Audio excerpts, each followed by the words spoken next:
हम अपने जीवन के किसी मोड़ पर परेशान होते हैं तो सबसे पहले हमारे मन में एक सवाल आता है कि हम किससे सलाह लें, किससे मदद मांगें। अधिकतर लोग पड़ोसियों और रिश्तेदारों के पास जाते हैं यह सोचकर कि वे हमें सही मार्गदर्शन देंगे।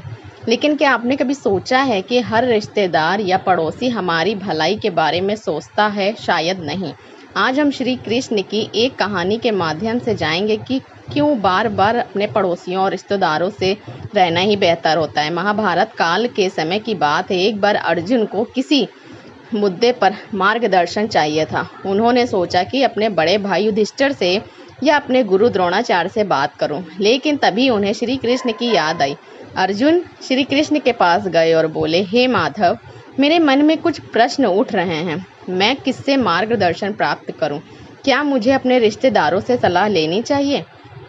श्री कृष्ण मुस्कुराए और बोले, अर्जुन, हर व्यक्ति का दृष्टिकोण अलग होता है। हर कोई अपनी परिस्थितियों के अनुसार निर्णय लेता है। पड़ोसी और रिश्तेदार हमेशा सही मार्गदर्शन नहीं दे सकते, क्योंकि कई बार उनके अपने स्वार्थ होते हैं। वे तुम्हें अपने लाभ के हिसाब से सलाह देंगे। अर्जुन ने उत्सुकता से पूछा, लेकिन क्यों माधव? रिश्तेदार और पड़ोसी तो हमारे अपने होते हैं। क्या वे हमारे भले के बारे में नहीं सोचते? श्री कृष्ण ने तब एक गहरी बात कही, अर्जुन, यह संसार माया से भरा हुआ है। यहाँ हर किसी का लक्ष्य अपनी समस्याओं को हल करना और अपने जीवन को आसान बनाना होता है। बहुत से रिश्तेदार और पड़ोसी हमें देखते हैं, लेकिन उनका प्रेम या समर्थन हमेशा सच्चा नहीं होता।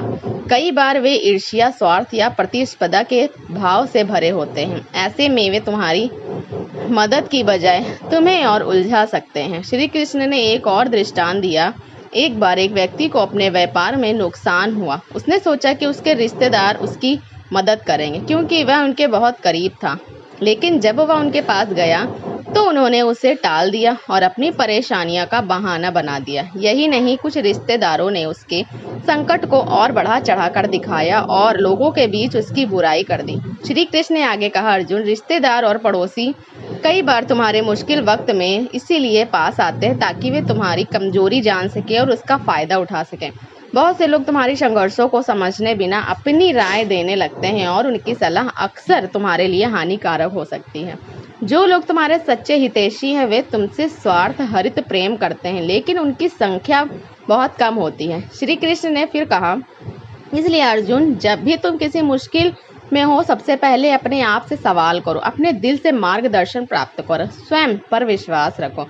यह संसार बदलता रहता है, लोग बदलते रहते हैं, लेकिन तुम्हारा आत्मविश्वास ही तुम्हारा सच्चा साथी है। श्री कृष्ण की बातों से अर्जुन को समझा गया कि हर समय किसी अन्य पर रहना उचित नहीं होता। कई बार हमारे अपने ही लोग हम पे हानि पहुंचा सकते हैं।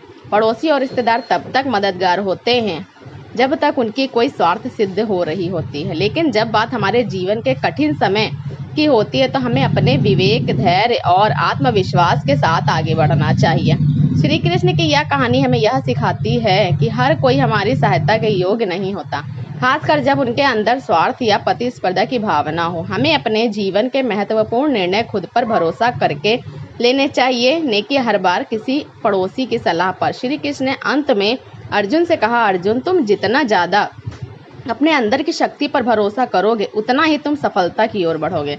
यह संसार अस्थिर है और इसमें लोग हमेशा तुम्हारे साथ नहीं रहेंगे, इसलिए खुद को इतना मजबूत बनाओ कि किसी भी परिस्थिति में तुम अकेले खड़े हो सको। यह कहानी हमें यही संदेश देती है कि जब भी हमें मुश्किलों का सामना करना पड़े तो हमें अपने विवेक, धैर्य और आत्मविश्वास पर भरोसा करना चाहिए। पड़ोसियों और रिश्तेदारों से उम्मीदें लगाकर हम कई बार खुद को और मुश्किल में डाल सकते हैं। अपने निर्णय खुद लेना सीखें और हमेशा अपने मन की सुने, क्योंकि यही सबसे सच्चा और सही मार्गदर्शन है। तो दोस्तों, श्री कृष्ण की इस कहानी से हमने यह सीखा कि कई बार रिश्तेदार और पड़ोसी हमारे लिए सही नहीं होते। उनकी सलाह से हमें बचना चाहिए और अपने अंदर की शक्ति पर भरोसा करना चाहिए। जब तक हम खुद पर विश्वास नहीं करेंगे तब तक हम जीवन में सच्ची सफलता प्राप्त नहीं कर पाएंगे। यानी कि इस संदेश को अपने जीवन में उतारिए और हमेशा खुद पर